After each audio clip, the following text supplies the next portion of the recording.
So you got yourself an interview. Now what to do? Hello friends, welcome back to my channel. If you're new here, I'm Kiko and I'm sharing some free advice on career development for media professionals and anyone who wants to be in the media production or entertainment event industry. Today we're talking interviews. Okay, so you've applied for the job, you've got your resume on point, you have followed up, and then you got a call back, and now you have an interview. Sweet interview. What do you do now? How do you prepare for this interview? We're going to talk about what you're going to wear, what you're going to bring, how you're going to prepare for the interview, how you're going to end the interview, and how you're going to follow up from the interview. First, we're going to talk about what to wear because that's far more exciting than anything else with preparing for an interview. Now, in the media field, we have a little bit of leeway with that. We're not kind of the traditional stuffy black pants, cardigan type people. You can be, and that's absolutely appropriate to wear for an interview if that's what you're comfortable with. But especially in the media and creative fields, we can play a little bit around with our style and make sure that we can show more of our personality for the job while still maintaining an appropriate level of professionalism when walking into a company for an interview. I would say that my hard rules for what to wear to an interview are pretty simple. I don't want to have my toes hanging out. I wouldn't wear flip-flops or sandals or anything like that. And I really wouldn't have my shoulders showing too much. Honestly, this is probably a little okay. I would try to be appropriate for any sort of situation in not showing too much skin, but also being able to show a little bit of my personal style. I do like a black pant. I have black pants. I wear all black on my shows, so that's what I'm comfortable in, and that's okay. But for instance, if you're a designer of some kind, or if you have a style that people comment on in a professional environment, I think you should stick with that. Don't lose yourself just because you're going in for a new company or if you're meeting new people. Stick with your own personal style to an extent. I have a friend who I worked with, and every day he came in, he wore a different color of bright pants.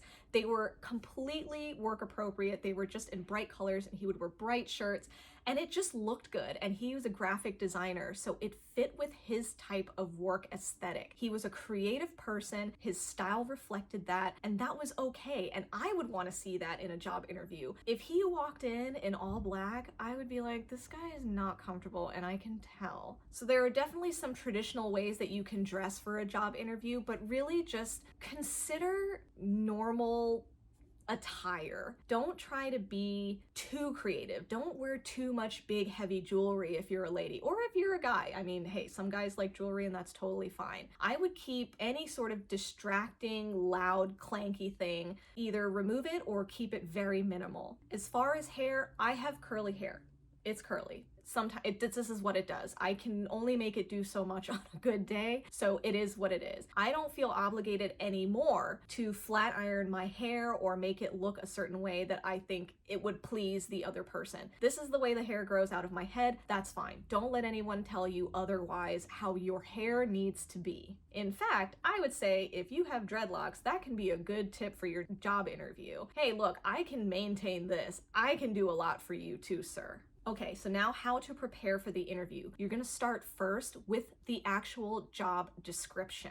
Read it thoroughly. If you haven't already translated some of what they're asking for into your resume, at least be prepared to talk about how your experience can match what they're looking for in their job resume. Now, this kind of ties back into how to find a job and applying for jobs. If you're applying for a job digitally, a lot of the times they will pull keywords from your resume that potentially match the job description. Sometimes that's the case, sometimes it's not, but you should always prepare otherwise. So be prepared to talk about the actual job description and be prepared to ask questions about it. Sometimes job descriptions can read like stereo instructions and they really aren't super clear. They want someone who is excellent in oral communication skills. Okay, great. But why specifically do they need someone with excellent oral communication skills. You could potentially ask, am I going to be interacting a lot with clients, or am I interacting a lot with other team members within the company? So be familiar with the job description itself,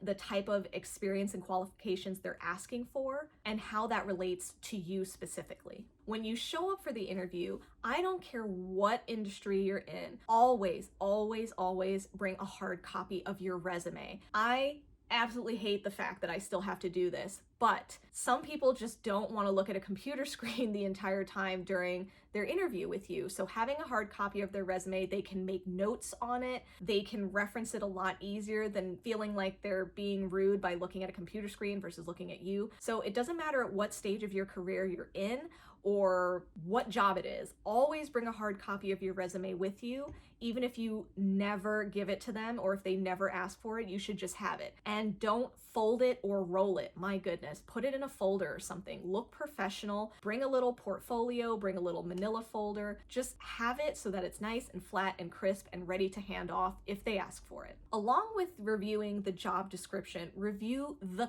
company. Most companies, if not all, have a massive online presence, whether it be a website, a social media presence, LinkedIn presence. You really want to get to know the company as much as possible before you walk into that room. If you can reference specific projects or jobs that the company has worked on as something that sparked your own interest, that will show that you've actually done even the most tiniest little amount of research, and that does make you stand out as a job candidate. Let's say you're a massive Disney fanatic and you go to the parks all the time, you've been to all of the parks around the world, or you go to one specific event at the parks every year. That's something to reference if you're applying for a job at Disney. Say, I'm such a huge fan of the company and the work you do.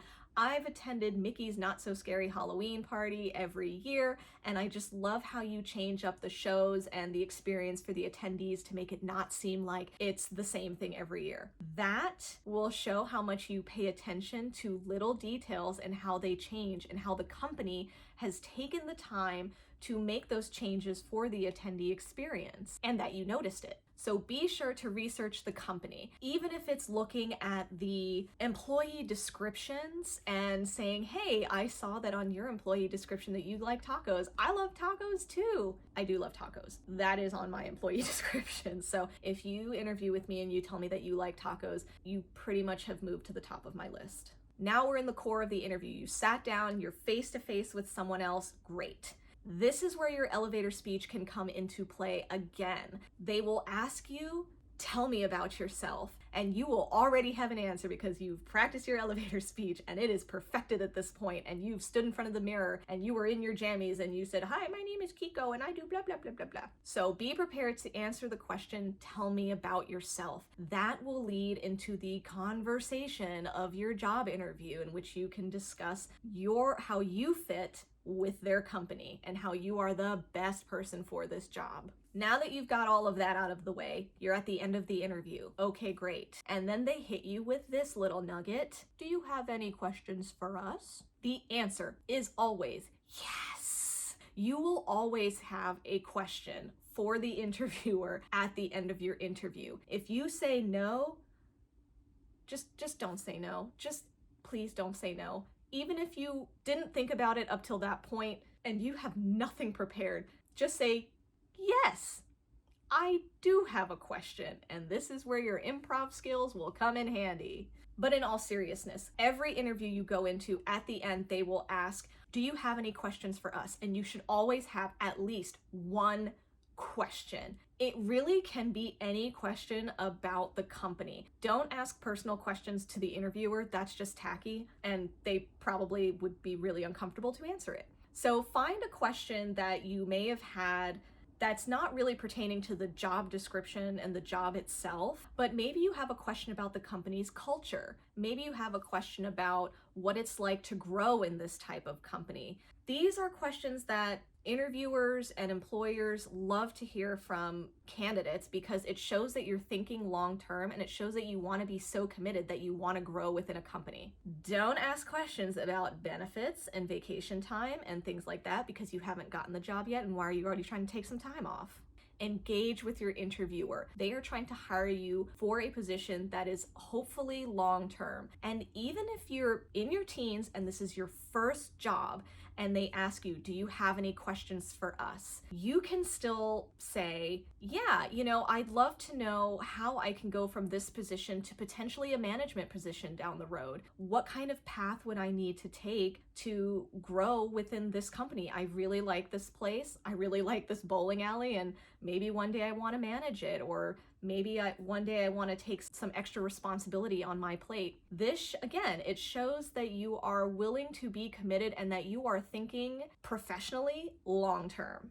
If you've ever asked an interviewer a question, I'd love to know in the comments below what that question was and how they answered it or how they took it, or if you had a really bad question that you asked an interviewer, I'd love to know what their facial expression was when you asked that to them. These are all learning lessons, and the more that we practice these things and the more interviews we go on, the better we are at honing in our process in getting new opportunities. Well, that's it for today. Subscribe and like, and I will see you next time for some more career content. Oh yeah, follow me on Instagram, I guess.